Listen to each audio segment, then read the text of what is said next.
I'm so happy. I'm just so overjoyed. If you are a long-time watcher of Ups and Downs, you can recall years ago when I got pieces of paper, it's a true story, and I wrote "Save Rusev" on them or something, and I stuck them all over my body, and I stuck them all over my face. Because I thought Rusev was a player or a potential player in the world of professional wrestling, and I couldn't quite figure out what WWE was doing with him. And now here we are in May 2021, and he is the new TNT champion.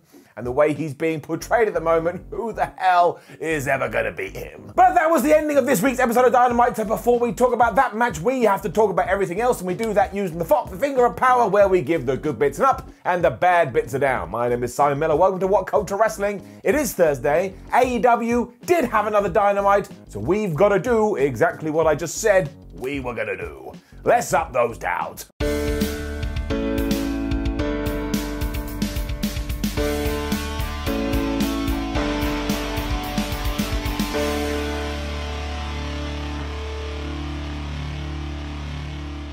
What a world we are living in, because the very first person we saw on Dynamite last night was Yuji Nagata. And even if you don't know who that is, all you do need to know is that he's 53 years old, and you don't survive in the wrestling business for that long if you don't have something about you. I mean, that doesn't just happen, and moreover, he was fighting Jon Moxley, so once again, if you knew anything about these two, you could just sit down and think to yourself, well, I'm about to see some ass kicking, and ass kicking is what you got. And yes, Mox's new entrance music is now Wild Thing. You remember that song, Wild Thing, so on and so forth, which has caused the internet to melt down. Now, one, did I personally prefer his old entrance music? Well, I think I did. Two, in a week, nobody's gonna care. But also, if you are a brand new fan and you hear a song you're familiar with, you'll probably look at Jon Moxley and without even realizing go, well, now I like that guy too. That's just how it works. Having licensed music is always smart. As usual, it started off by these guys punching each other in the face before Nagata just booted Mox right in his nose.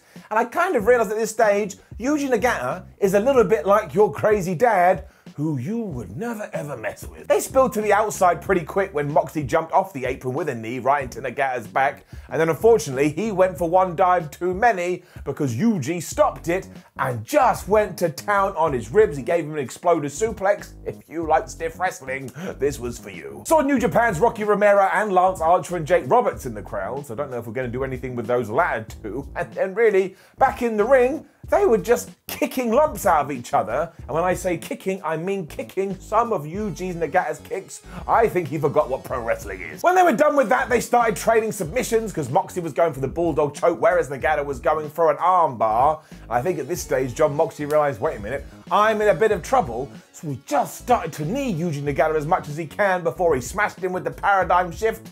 That was too much for his head. 1, 2, 3. As ever, it was a good opening match for AEW. There was a terrific moment afterwards, though, when they bowed to each other in the ring, and my word, the feels deep down in my tum-tum, I was feeling all warm and fuzzy. And if they wanted to do this every single week, for at least a couple of months, I think I'd be alright with it, and that's why it's getting it up. Had an interview with Ortiz, Jake Hagar, and Sammy Guevara straight away, and the big talking point here was about who was absent. Because Santana got arrested because he did use a fork last week, so at least we have some kind of consequences in All Elite Wrestling. And also Chris Jericho, he was murdered after being pushed off a tall structure. They were pretty sad about all of this, which is why they want a rematch with the Pinnacle, and they also thought MJF was a giant piece of shit. There was a lot of truth in what they said. It was then time for our interview and big Double or Nothing reveal with Cody Rhodes, and my word, if you don't want to see a bunch of people melting down, do not go on the internet today. Now, yes, I admit it wasn't what I was expecting, but to take what Cody said and shorten it a little bit, he doesn't appreciate the fact that Anthony Ogogo has come over to the United States to live the American dream and then crapped all over the country. And sure, this was very patriotic and was a little bit old school wrestling as you had the foreign heel. But the thing that people seem to be confused about is, well, where did all this come from? I don't understand. I mean, last week, Anthony Ogogo draped the United Kingdom flag, the Union Jack, over Cody Rhodes' lifeless body. And if you've been watching anything else that Anthony Ogogo has been doing, I mean, honestly, just go on his Twitter.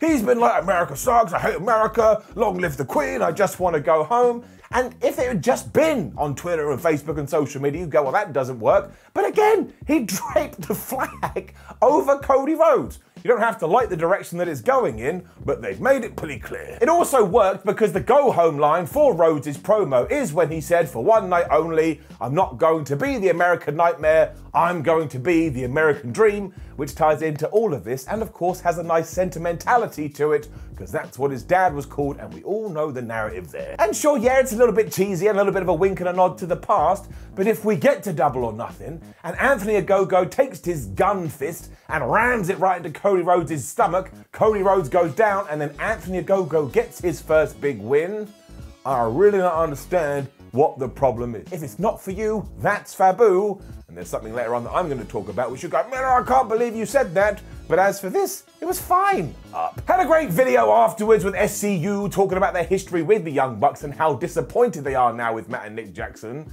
And as ever, you know my deal with this. If we had only done more of this kind of stuff on Dynamite in the lead-in, I would have probably been melting down before this match took place. Unfortunately, I can't say that anymore, because Matt and Nick Jackson had this whole thing on BTE recently, and they're like, oh, we should have done it on Dynamite.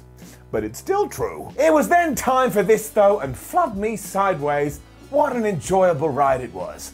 Nick Jackson and Kazarian just started by slapping the crap out of each other because the hatred is real, and even though Matt Jackson was trying to goad them into doing something stupid, Christopher Daniels and Kazarian are a well-oiled, experienced tag team. They weren't going to fall for that, so they were able to get on top. It took Matt, who was not the legal man, to interfere so that our tag team champions could then be in control, including Christopher Daniels being powerbombed into the apron. Now, if you do not know, Mr. Daniels is 50 years old. What a crazy tamale. These two know what they were doing though, so they were able to smash out this powerbomb neckbreaker combo, when of course they were distracted by Matthew Jackson. And here's what we need to do. If you're an upcoming professional wrestler, I want you to go and find some kind of a room and then get some scientists and ask the scientists to make as much noise as possible outside of your room, and you have to practice just concentrating on whatever you're meant to be concentrating on. So if you hear some music, you don't look at the entranceway. If someone's jumping around outside the ring, you don't look at it, just try and win the damn match. Later on, there was this vicious super kick onto Daniels too, whose head went careering into the ring post. And I don't know if this was planned or not, but the amount of blood that came out of his head was ridiculous. And if this was the hard way, flub me, it was brutal. This looked really bad. This had allowed the Young Bucks to go after Kazarian because Christopher Daniels was probably dying on the outside, but Kazarian, knowing that his tag team future in jeopardy, was having none of that, and he hit this double Northern-like suplex thingy, and he actually tried to pin both of them, but very sadly it didn't work. Horrendously too, he then did have the match won after using the most devastating move in all of sports entertainment, the surprise roll-up. But then that damn Luke Gallows got on the apron and he distracted the referee, and I will just point to what I said a few minutes ago, but start doing it with the refs. You kind of knew what the outcome was going to be from that point, even though Kazarian had another great near fall after a Styles clash, and then there was another great near fall where Kazarian got hit with a super kick and Christopher Daniels, all bloodied, was back at the last second to break up the pin. The Young Bucks were then mimicking the whole WrestleMania 24 Ric Flair versus Shawn Michaels spot, because Matt Jackson was like, oh, I'm so sorry, I love you, but trust me, he was definitely taking the piss. But then Christopher Daniels kicked out of that, he hit the BME, and honestly, that was so close to the 3. Like the flipping geek I am, I bought it. Thankfully, Christopher Daniels was able to beat up the Good Brothers a little bit because you needed that satisfaction. But then the Young Bucks got that weird cold spray. They sprayed it right into Christopher's face. They donked him on the head with the can. They hit the BTE trigger. And that's it. SCU lost. You're never going to see them again. Unless you go to a convention or something and they're walking together, but not in the ring. The real heartbreaking bit is that Kazarian was so close to breaking it up, but he wasn't able to make it there in time. And then what happened next was truly weird. Because I was all ready for the big emotional goodbye from these guys that you always get in pro wrestling. Everybody else could have left, gone to the back going, ha ha ha, we did it. And then Christopher Daniels and Kazarian stand in the ring. They look all sad. Blood is running down Daniels' face as the fans go, you deserve it, or whatever the hell they shout, and it would have been a lovely time. But we didn't get it. Instead, we just cut straight to the next thing, and even though there was like a little recap of it later, that's not the same. So we kind of took what should have been this incredible moment, and it just evaporated into dust. I was a little bit disappointed. I mean, sometimes if you do get the destination spot on, the journey actually does play second fiddle, and we did drop the ball here just a little bit. I wanted to love these guys, and instead it was stripped away from me. Let's gotta get it down. It was quite funny though, because the video we were cutting away to was Jon Moxley and Eddie Kingston just destroying the Elite's dressing room. I mean, they looked like they were having the time of their lives, and it was a big wink, wink, nudge, nudge to what we're gonna do at Double or Nothing, but we can talk about that in a bit. We then went to a Christian Cage interview, which was also a little bit bizarre, because he was all like, man, I've got an open contract and Tony Khan has given it to me, so next week I'm gonna fight someone from Team Taz, and also, by the way, there's gonna be a Casino Battle Royal at Double or Nothing, and guess who's in? That's right, it's me. But then from nowhere, Matt Sydal just walked up and he went, actually, you're not going to be fighting anyone from Team Taz because I signed that deal instead. So I was like, was this contract just lying on a table where anybody could walk up and put their name on it? And also, I thought we had a decent story here. Christian Cage works his way through Team Taz and then gets a title shot or something. And look, Christian Cage versus Matt Sydal will be great, but it was just a little bit confusing. I was then super pumped because we were getting Pac versus Orange Cassidy to see who was going to become the #1 contender to take on Kenny Omega at the pay-per-view. And then sadly, life got in the way and reality smacked us in the face. Because while it was great for a long ass time, at some point, be it from the Liger Bomb or when they did a Sunset Powerbomb to the outside, Orange Cassidy smacked his head into the floor and he was most definitely knocked out. So the match basically just stopped, as it should have done, but you never want to see that. Everybody, including referee Aubrey Edwards, just stalled for time, and they did do the best what they could do. And the kind of crazy thing was the actual planned finish was they were going to go for a 20-minute draw, and then at the pay-per-view, it would be a triple threat match. Calling an audible though, Don Callis came out and he started cutting a promo, and then Kenny Omega appeared and he just walloped Pac in the back of the head with his title. So Aubrey had no choice but to count to 10. So they both lost, although they kind of both won, or there was no result. So anyway, we're still getting the three-way. Now, we're not going to give any ups or downs to this because a man genuinely got hurt, although I think he actually is okay, so thank goodness for that. And really, given where they had to go, I actually thought everybody involved dealt with this pretty well. The only real shame, outside of the fact somebody got injured, is that I love when AEW goes to 20-minute draws or any kind of a draw, because you teach the fan base and you teach the audience, hey, it's a sport, and that kind of thing can happen. And you never get in WWE. I can't remember a time I ever saw a draw. But yes, it's not what you or I or anybody was hoping for, but hey, shit happens, and what counts is that everybody, I think, is all right. Thank goodness for that. It was here when the Bucks and the Good Brothers found their destroyed dressing room, and honestly, you've never seen anyone so despondent to have their things chucked around the place. But they were so wound up, Matt and Nick Jackson said next week, we're gonna take on the Varsity Blondes because they're the #1 contenders or they're at the top of the rankings. But at Double or Nothing, we will take on Jon Moxley and Eddie Kingston. We all knew we were going that direction, and I'm glad we haven't changed course. We then got another match in the books for the pay-per-view because we were talking to Adam Page, who was flanked by the Dark Order, and he just went, look, I did lose to Brian Cage, but really I lost to the entirety of Team Taz, so Brian, let's do it again at the pay-per-view, and I suppose that's gonna happen. The Pinnacle was then out to the ring to get their kicks, given the fact they murdered a bunch of guys last week. I mean, whatever floats your boat. MJF was also wearing a flipping crown here, as he said he's the new king of the company because he had destroyed Chris Jericho, and from now on he's just going to get better and better and better, and nobody's going to be able to stop him because look at the crew he's got backing him up. Maxwell continued on with the fact that the Inner Circle has nothing left because yes, their leader is now deceased and the other one is in jail, so they're not getting a rematch, they're not getting nothing, and even if they try and come close to the Pinnacle, I don't know, they'll just stab him in the face. Whatever the hell they want to do. Tully Blanchard then let us know that he'd bought everybody a watch, and I was like, well, that's very nice of you, Tully. When all of a sudden, out came Jake Hagar, out came Ortiz, and out came Sammy Guevara, and they were driving some kind of truck. They also had some kind of wagon that they were pulling from behind, and from nowhere, Chris Jericho popped out of it, and even though he did have like a massive cast thingamajig on his arm, I was just a little bit like, you got pushed off a building last week, I think maybe you should have been off for a couple more weeks. They demanded another match. When the Pinnacle said no, as it turned out, this truck had some spray-like structure on the front of it, which Sammy Guevara then used to spray down the Pinnacle with Chris Jericho's bubbly.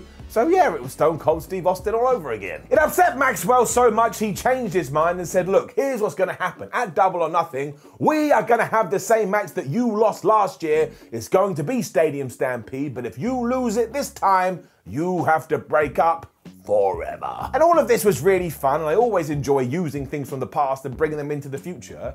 But what I don't get is why are we doing another stipulation match only weeks after we did a stipulation match? And if you knew you were going to do that, why not do blood and guts at Double or Nothing and then build a Stadium Stampede down the line? Also, I really doubt the Pinnacle are going to win Two on the Banks, mostly because I don't think the Inner Circle is going to break up, which means when you come out of Double or Nothing, we're kind of in the exact same position we would have been anyway. And I could be completely wrong. Of course, look at me, I'm a bald nerd just ranting and raving on YouTube, but I thought we were going to divide everybody off here and continue the feud that way.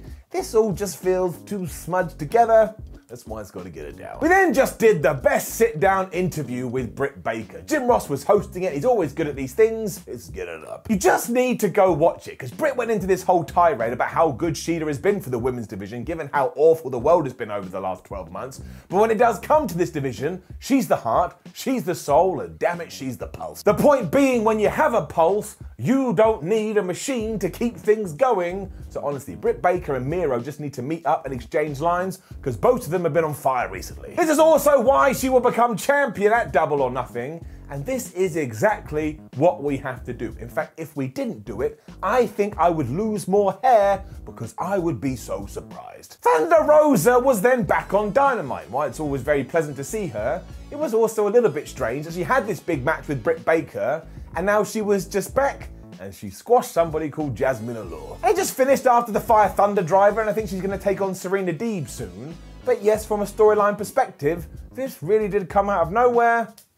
But it is nice that she's back. Jade Cargill is still trying to be recruited too, because we were having an interview with her here, and she talked about how Mark Sterling on AEW Dark had also tried, but she's the mega super bitch, or whatever she says, so only she will decide who is worthy enough.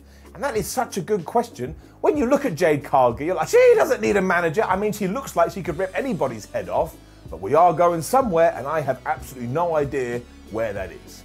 Maybe you get in Professor X. We then had what could be my favorite AEW Dynamite main event in ages. Boy, howdy did I have a good time. Because it was Miro versus Darby Allin for the TNT Championship, and before this we had this whole video with Darby, whose basic point was, Miro, what the flub have you even done since you've come to AEW? Do you even know who you are? And I tell you, by the end of this, he definitely regretted saying that. I mean, even before the bell, Miro just murdered this poor boy as we saw Ethan Page and Scorpio Sky watching on. And then he made the referee ring the bell. He hit Darby Allin with the Matchka kick. And honestly, for a split second, I actually thought it was going to end there. He got a pretty close near fall. Allin was still able to fight his way back, because of course that's his whole character, that's his whole gimmick. And then he gave Miro the best dive I have ever seen. I mean, he literally just threw himself at the man before they collided and bounced off each other. There was no attempt to catch him, and it was so well done, and it was so well executed. We should just retire this maneuver now. Nobody in the history of the human race is ever going to do it better than this. Darby then went for the coffin drop, but Miro caught him and gave him a German suplex on the floor, when all of a sudden, Scorpio Sky and Ethan Page were here and they were beating up Sting. Allin must have been really worried about his dad, as anybody would have been, so he tried to choke out Miro, and even though at one point Miro got to the ropes, Darby Allin wouldn't have this at all, so they spilled to the outside, and then Miro was trying to grab the title to smash him in the head. The ref was like, no, you're not allowed to do that. So Miro just took both of them and rammed them right into the wall. And that doesn't do it justice. This was a horrible impact. There is no way it couldn't have hurt. Miro was then just systematically taking Darby Allin apart. I mean, he was throwing him around and he was ragdolling him. And we just have to say bravo to AEW, because admittedly, when Miro first came into the company, no one really understood what he was doing. But now he comes across like the most dominant man in the entire universe. Father Sting was cheering his son on. There was this great moment when they gave each other a fist bump, and it built to this near fall, where Darby Allin went for the coffin drop again. Miro stopped it once again. He went for the German suplex, but this time Darby Allin landed on his feet, and he went for the most devastating move in all of sports entertainment.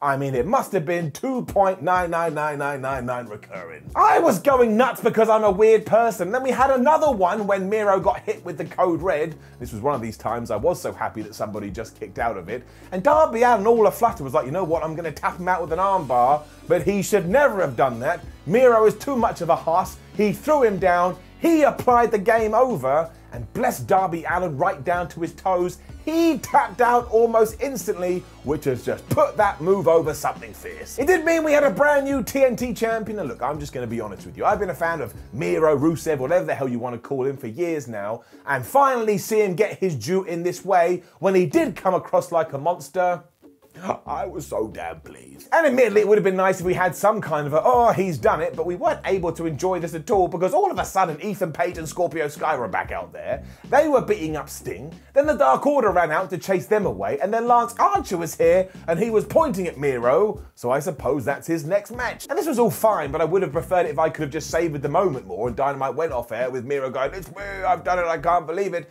But here's what we need to do now. He needs to kill everyone, and when I say everyone, I mean everyone. Kenny Omega, The Bucks, Britt Baker, Shida, Tony Schiavone, anybody that gets in his way, he just destroys. Honestly, I've been waiting for this ever since he took his shoe or whatever it was and chucked it at Lana and said, you're a wet fish. You remember that weird summer. It was a very strange time. He now feels like he's about to smash through the roof, and I couldn't be any more pleased. It also left me feeling so excited for what was going to come next, and when any kind of wrestling show does that, you getting it up. Now, don't forget to leave a comment below and let us know what you thought about last night's episode of AEW Dynamite. Like the video, share the video, and subscribe. Then head over to WhatCulture.com where you can read yourself some articles, come say hello on social media, and click a video around me to stay on the channel and continue to be entertained. My name is Simon from WhatCulture. Thank you for joining me as always, and I'll see ya when I see ya. Miro, you the flippin' man.